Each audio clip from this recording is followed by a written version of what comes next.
বাংলাদেশের মানুষ কথা বলার অধিকার ফিরে পেতে চায়।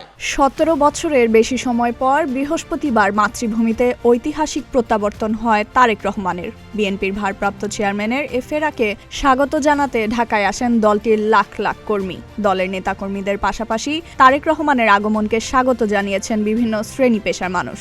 তাদের একজন বঙ্গতাজ তাজউদ্দিন পুত্র সোহেল তাজ।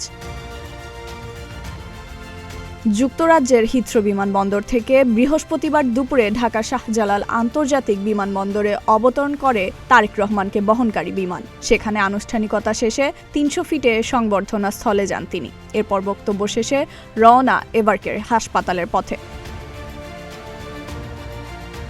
ফেসবুকে এক পোস্টে দেশের তারেক রহমানকে স্বাগত জানান সোহেল তাজ। দীর্ঘ নির্বাসন শেষে তারেক রহমানের দেশে ফেরা নিয়ে ইতিবাচক ও সৌহার্দ্যপূর্ণ মন্তব্য করেন তিনি।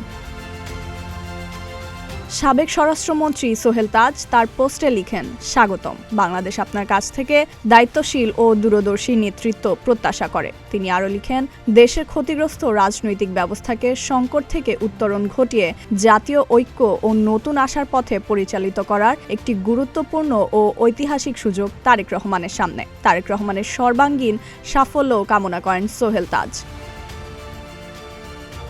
ফাইজা মেহেরি নরিন, প্রতিদিনের বাংলাদেশ।